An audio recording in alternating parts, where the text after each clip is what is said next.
I don't want it to look like I have too many notes.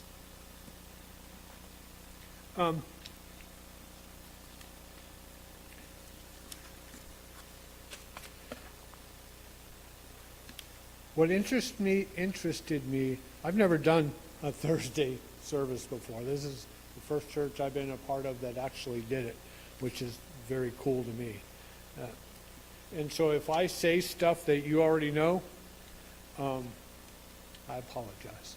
But to me it was fun just to, I've always wondered about and looked at the relationship between, we do the Lord's Supper, but Jesus was doing the Passover meal that night.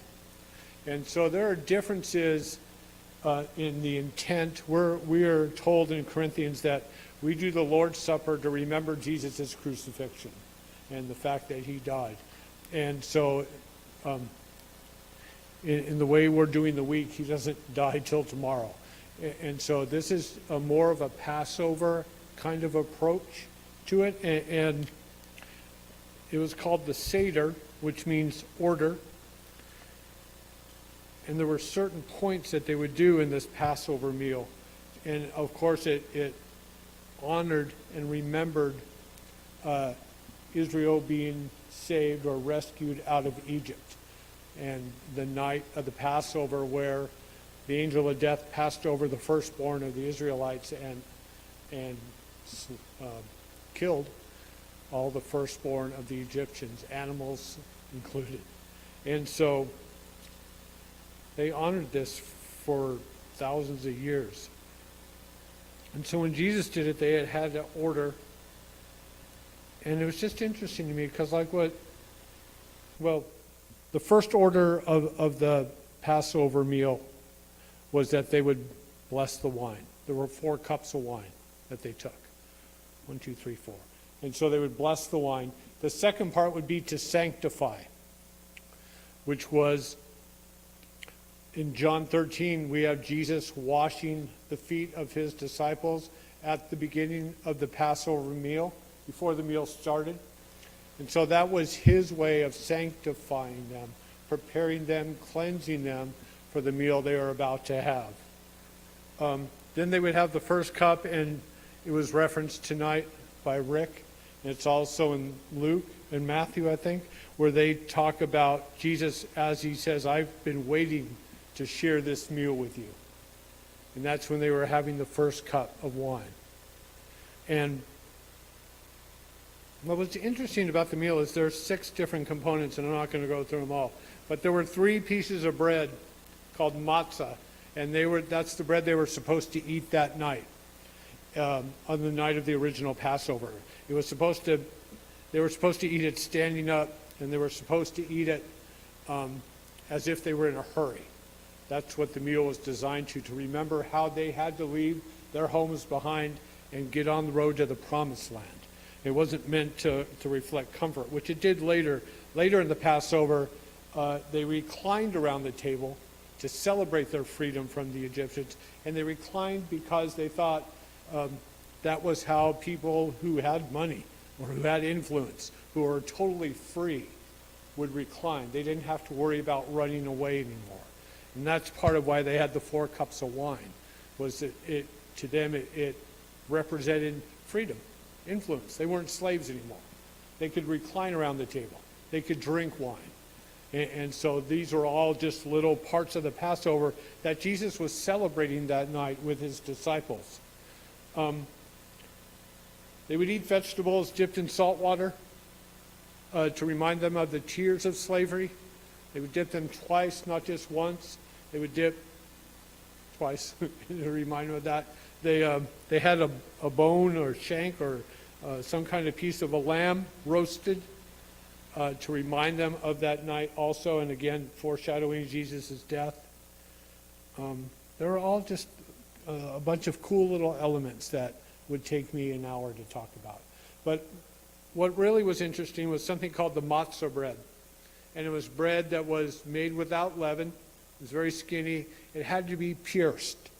You had to hold it up to the light, and it had to see through it.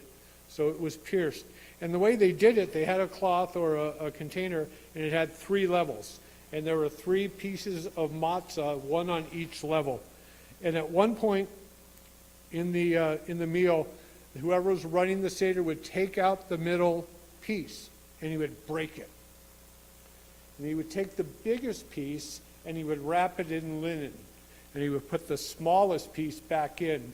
And that was the piece, it was called the affliction, because what it was there's two different components. The top matzah represented heaven, spiritual realm.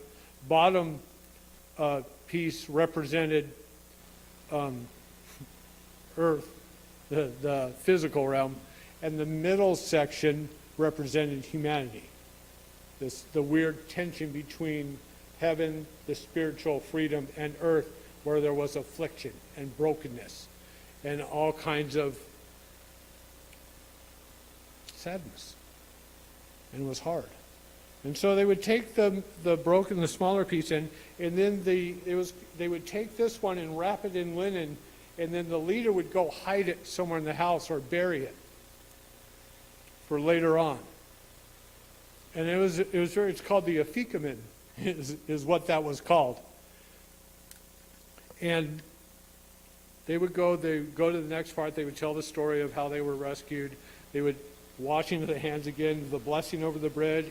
They would eat the matzah, the first, the top, and the second, and the broken middle one.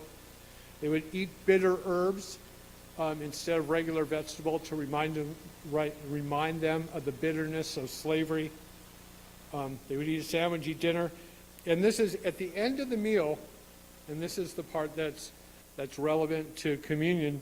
Well, it's all relevant, but at the end of the meal, they would have the children go search for the afikomen, the piece of bread that had been wrapped in linen and buried somewhere in the house. And so they would go search for that. And when they found it, whoever found it got an extra piece of candy, but there would be a big celebration. And then it would be brought to the table where the guy who was running the Seder would unwrap it, take it out, and then he would begin to break pieces off and give it to everybody. And that was they would break it across and give it to everybody. And I printed out a Jewish, it's not a Christian thing, it's a Jewish thing. It's not on your paper. It's a bunch of words. You don't want all that stuff.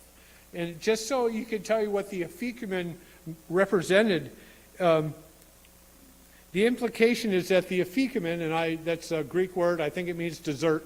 I have no idea. Nobody knows, but that's what it's called. That's why I'm using it. It represents something inaccessible, something not available to us, the Jewish people, in our everyday lives. Complete and ultimate freedom. True redemption is what the Jewish people, that is what that broken piece of matzah that was wrapped in linen and buried represented to them, was true redemption. Sated, whatever sated means, with family, learning, laughter, and food, we finally act out the repair of our broken world. By finding that broken piece and by all of them partaking of it, it was as if the world was repaired again. The part that we live in, the physical and the spiritual, and that part in between that's broken is now repaired by this. When we eat the afikomen, the broken pieces of humanity, of the human realm, will get put back together. They will recombine inside of us. They will become us. And here's the bridge between heaven and earth will be repaired. And that's exactly, those words are exactly what Jesus said, that he was now the way, the life, the truth, and we'll talk about more metaphor tomorrow about him opening the road back to Eden. And that was his express purpose, to reunite God with us and reunite us with God. And the bridge between heaven and earth would be repaired. And so when Jesus says, when he's holding up the bread and says, "This is my body," which is going to be broken for you, is broken for you. And take and eat. He's recreating the end of the service, the afikomen, the bridge.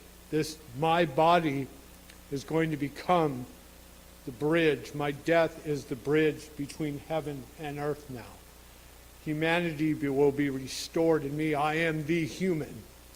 And as you put your faith in me, you will be restored.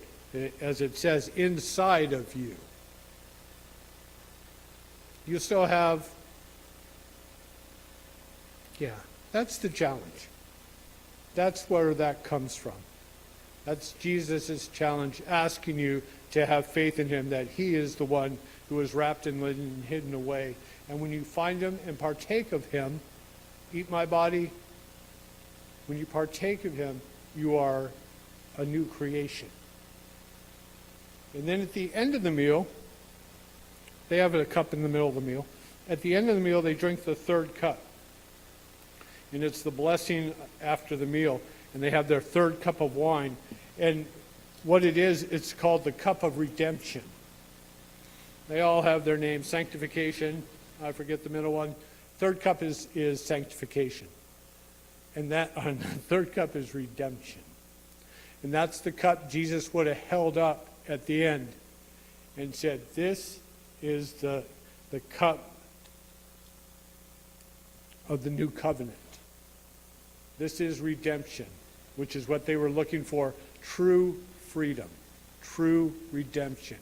You now have been, this is, my blood is the covenant, because I am the one who ratifies this covenant between God and man. And he says, when you drink of it, remember my sacrifice.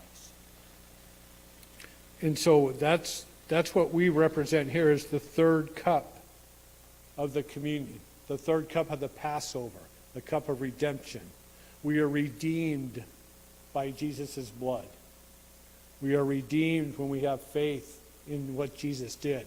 When they say we have faith in his works, that's what it means. His body was the afikomen that was found, and we shared in. His blood is the third cup of wine, which is the redemption of our souls, our bodies, and our lives. And this is why we give our lives to Jesus. And this is why the Passover, the angel of death will pass over us now, as we now have eternal life. I mean, it all fits together into a story that has a lot of continuity. And then the fourth cup of wine, just so you know, the fourth cup, they would open the front door and they put a cup of wine there, because Elijah to them was their freedom, was their promise, because it said that Elijah would show up before the Messiah. And so they would put the wine by the door, open the door, and wait for Elijah to come in, kind of like when you have an open seat at your table and you say, that's where Jesus is sitting. And so that would end it, except for one last part.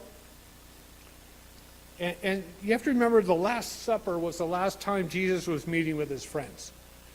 He was going to go out, and he was going to get caught and murdered through the whole process over the night. He's going to be beaten, whipped, tortured. This is his last moment of freedom with his friends. They were participating in their Last Supper, their last words. He was giving them their last teachings, talked about washing each other's feet. This is my commandment, and if you go through John, there's a whole slew about the Holy Spirit, and this is my commandment, that you love each other. This is his last chance to really talk with them and to really be friends with him. When he came back, he was in a glorified body that could walk through doors and walls and and do all kinds of stuff. But this was his last time to be human with them. And so what happens at the end of the meal is they have the halal. It's like saying Louisville. Who knows how to say it, right? The Hallel. And what that is Psalms 113 through 118. And what they would do is sing them. The Passover meal lasted a couple hours. It wasn't just, like they're looking at their watches, we got to get out of here. It was a few hours. and they were relaxing, they were having fun, they were enjoying themselves, and at the end they would sing the Hallel.